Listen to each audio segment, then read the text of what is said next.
little bit of seriousness here. The Carroll H. Dunn Award of Excellence. Carroll H. Dunn Award of Excellence is our highest honor, the Institute's highest honor. The original recipient and namesake of the award, Lieutenant General Carroll H. Dunn, was seminal in the early success of the Institute. The purpose of the award is to recognize an individual who is notable responsibility for significant advancement in the construction industry. The criteria for the individual's selection reflect the difficulty of receiving the award. It is not an award we give every year. The criteria includes significant contributions to the industry, demonstration of the highest degree of personal dedication to improving safety, cost, schedule, and quality, knowledge and experience that distinguishes the recipient as an eminent authority, a leadership position from which the recipient can influence others, and a distinctive record of accomplishment.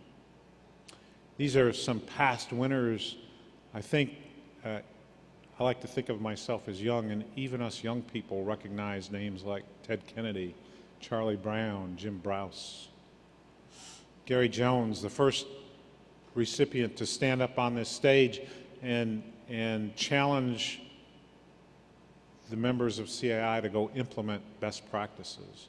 Of course, Dr. Tucker, Ed Merrow, Dan Bennett of ABC, Jim Porter, H.B. Zachary, Alan Beckman, Joe Jacobs. Of course, Dan Halpin is here tonight. Dave Nash may be here tonight. Charlie Thornton, Jimmy Slaughter, Ralph, Stephen Ayers, who spoke with us today. A distinguished list of recipients. This year, the CII Executive Committee has selected Joseph A. Bud Ahearn, Vice Chairman retired of CH2M Hill, as our 26th recipient. Let me briefly tell you about Bud.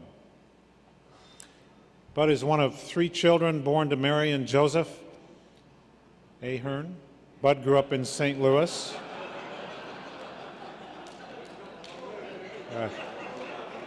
That was a pause. Sorry, Bud. Bud got his first exposure to the construction industry at 12 years of age, right? So he's in St. Louis. He has a friend's father working on a bridge project over the Mississippi, and he's invited to go visit that project, and he describes after he's visited the project, as he describes the bridge as beautiful. He describes the constructors as ingenious, and the whole project is art.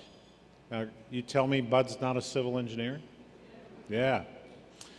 Bud followed in his mother's footsteps and attended Notre Dame, where he studied civil engineering. He also played baseball, and he was active in the U.S. Air Force ROTC. Upon graduation, he was commissioned in the U.S. Air Force. Bud met his wife Nona at Notre Dame. He let her go as she pursued graduate studies abroad, and he a career in the U.S. Air Force. He ran into her again in Labrador, Canada, while on assignment with the Strategic Air Command, and lost her again. Engineer. They were finally married in Westover, Massachusetts in 1963. They have 4 children who were born in Massachusetts, New York, Germany, and Alabama. So I'm not sure whether he's a construction guy or a military guy, but he's one of the 2, both. During his career in the Air Force, Bud earned a master's degree in public policy and engineering management from Syracuse University. He studied military strategy at the National Defense University.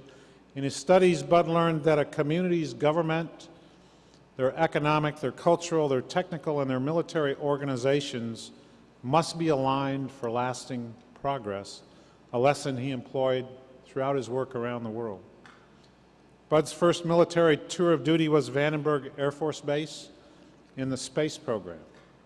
There he built missile assembly and launch complexes, but the military program was also responsible for building the military community. So he built houses, he built shopping malls, he built schools, he built the other infrastructure necessary to support 20,000 plus people.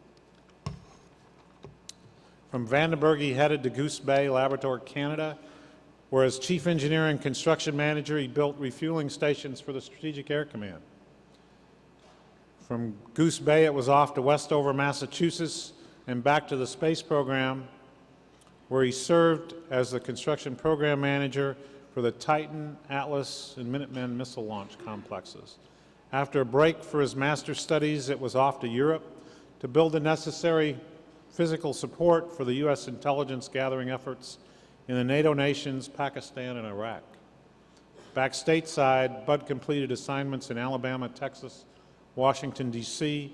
He returned to Europe to work on modernizing Air Force bases, building missile complexes, and building political will. Finally, back to Washington, D.C. Bud retired from active duty in 1992, having attained the rank of Major General and holding the title of the Air Force Civil Engineer.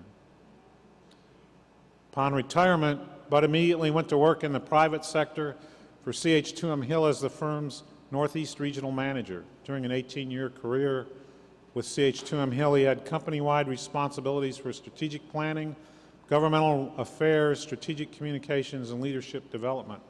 He also served in operational roles as Transportation Group Vice President, Senior Vice President, Federal Programs Director, and Principal in Charge in 2 major California transportation corridor programs. Bud rose to Vice Chairman of CH2M Hill. Today, in his 3rd career, he consults a little, but he's really actively engaged with several professional organizations: the National Academy of Engineering, the National Academy of Construction, Society of American Military Engineers, American Society of Civil Engineers. He particularly enjoys speaking with business and engineering students on leadership development. In his speaking, he stresses the essentials of authentic leadership, other-centeredness, acceptance of uncertainty, performance readiness, openness, and inclusiveness. Above all other leadership traits, Bud values strength of character. For him, that involves integrity, putting others first, striving for excellence in all endeavors. Traits he's exhibited throughout his career in the military and the private sectors. Acting on his beliefs, Bud helped form Engineers Without Borders USA. Through this group, Bud has been able to share his love for the engineering and construction world, to promote community development benefits throughout the world, and expand engineering education. Today, Engineers Without Borders USA is 13,000 strong and has projects in 40 countries. Bud has served as a director of the program since its founding. In his long and distinguished career, both in the military and private industry, Bud has set an extraordinarily high standard of excellence in engineering and in construction and in service to others. He is the embodiment of the Carroll H. Dunn Award of Excellence. Glenn Ilker, would you come to the stage, please? And Bud, would you please come up and accept this award as the recipient of the Institute's highest honor?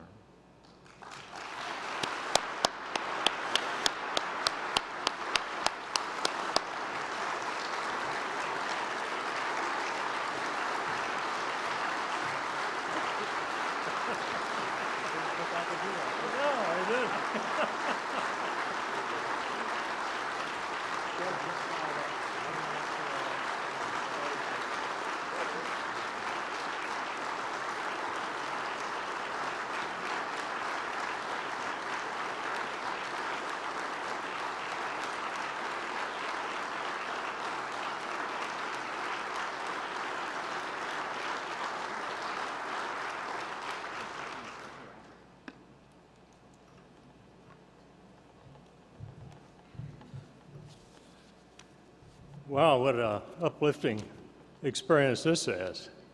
You know, I think Wayne must either be a rancher or a farmer. He's been spreading bovine compost here for the past 5 You got to lay a little bit out there and pray like hell something grows, right? There's a certain scent there.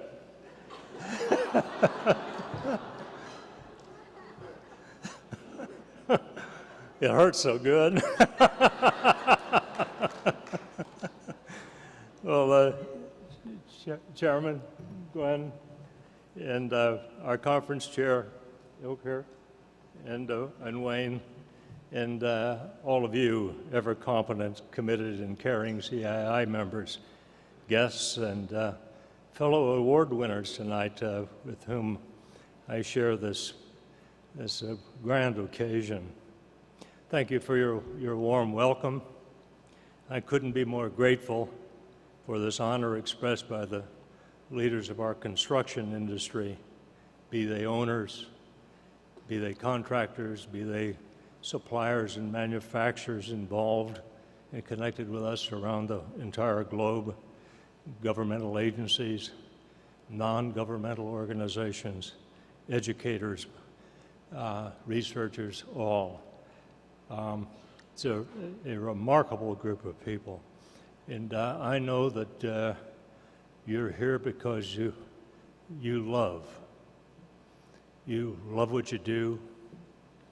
You love who you do it for. You love who you do it with. And ultimately, you love yourself. That's pretty remarkable when we come together as an otherwise very old industry, 6,000 years plus. Historians will tell us and scholars will tell us we're pretty old, but we also have a legacy of works that ignites the souls of extraordinary people, extraordinary standards, and for sure the best practices that we work hard at and the research that we work hard at in the CII programs drives us to this notion of standard. And I want to leave you with this notion about what's that about. Well, it's way more than just fulfilling expectations expressed by all the stakeholders that are involved in our industry. The word actually comes from the German and from the French. And from the German comes the guidon, to stand up and to read my flag as my brand. And you'll get what that brand and that legacy stands for and is known for. And the French say, oh, no, given to more ruffles and flourishes and stuff. They'll say, the standard is about the platform, the guiding principles that create the platform for service, beyond satisfactory service, beyond excellence, getting to extraordinary. The French say you don't get there to extraordinary without the commitment and the foundational components of guiding principles. But more than that, a standard will tell you what you stand for, what you stand upon, how you stand out, and when you stand together. And it's the last part, which is a thematic of the vision and mission of CII that I really, really want to emphasize, is a fragmented, old, hypervelocity, well-meaning industry and collection of professions have decided to come together to work on something really significant. If we're 6,000 years old and CII is but 30, 29, 28, look at that in the timeline and say, where have we been along the timeline? And that we have the courage and the audacity to think that we can put together this hypervelocity, highly fragmented, highly interdependent group of people to make something a lot better and a lot more cost-effective and a lot more productive. I can't help but believe that you're really onto something. Listening to Wayne today with his closing remarks, boy, I got to tell you something. I was really impressed. I really was, about the pathways and the progress that you all have been making extraordinarily impressed. Reflections from my multicolored career segments, the Defense Department, the private sector, in the world of education and the national research activities, I've come to believe that you all represent what I think the high-order achievers in our industry have in common, and that is living life with well-defined purpose and intention, well beyond self, well beyond self. You all love to build and to belong to a potent human force so significant you could make your purpose happen. That, by the way, is an expression of humility, not arrogance. Interdependence, covering one's back, being there when you're needed. This notion of building and belonging in an organization, an industry, a profession is awesome, lifelong work. The third thing that we hold in common that I think terribly significant is service. The verb to serve, to give, to contribute. That's pretty profound. And by the way, it's very understated, and it probably ought to belong, this collection of ideas of purpose and building and belonging to potent human forces and serving.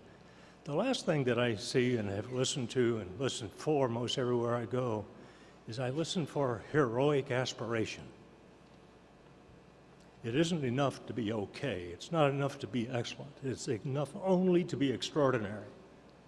By the way, that's a daily commitment that is earned, if you can make that commitment, by your interpersonal giving back to family, to lifelong learning, to your workforce, to your profession, to your community, to your places of spirituality and the places of fun. What I'm talking about is wholeness. And as we make through that, then we can see that purpose, intention, building and belonging, serving, and living life with heroic aspiration will have great. By the way, that's what Carroll Dunn was all about. As a young, pimple-faced lieutenant, I got to work with him in the space program, and he was the program manager for the Titan II program. And I got to tell you, once in a while you encounter somebody along your professional journey or your life journey that really moves your needle. And I'm sure that he did in his day do the same thing. Lifted up everyone that he touched, cared for everyone that he disciplined, and forgave and swept up the broken glass for those with a heroic aspiration. Carroll Dunn was pretty special, no doubt about it. So are you, by the way, and so are we collectively, albeit we're all wired independently and very uniquely. There are central tendencies that we express. Some are clan-centered, where our great central tendency is to build collaboration and build great teams and win big victories. There's another group called the market-driven folks, whose mission in life is to compete. And the idea is to score more than your competition. You want these folks around. There's no doubt about it. Sometimes they're painful, but you want them around. Then there's the ad hoc group who read situations, and their ingenious minds begin to work. By the way, ingenuity is the root of the word engineer. And you see them at work, and these are the creative people, the exciting innovators, for whom most of the people that they encounter run them off. These are goofballs. These guys are going to break more damn glass than we can afford. This is no trial and error business. Anyway, we need ingenuity into our business, big time. But we have a very strong central tendency from time to time to marginalize, particularly if we've won something. Now it's time to get organized. This is where the control freaks, the hierarchy guys and gals show up. Structure, processes, tools, and people. It's what it's all about. And these goofy damn guys that are creative, let's see if we can find another place for them to work. Right? I'm sure that the likes of Bill Badger, who's been feeding this group for many a year in your leadership development has shared these ideas. But the notion, of course, is what's right. And the answer from a good consultant is, well, it depends. On what? Well, the situation, but also the intention. What is it we're about? It depends. And so what's expected of everyone in this room, in our profession, our industry, and their families, is to be able to read circumstance and opportunity, and to draw on the wholeness of your whole life. Two things we hold in common. One of them is that we're living our life of imagination, not of our history. We're making tomorrow the most highly effective, highly efficient, cost-effective life cycle delivery program. And the second and my closing remark would be that as we live, we know that it's not enough to strive for being the best in the world. It is best to strive to be best for the world. Thanks so much.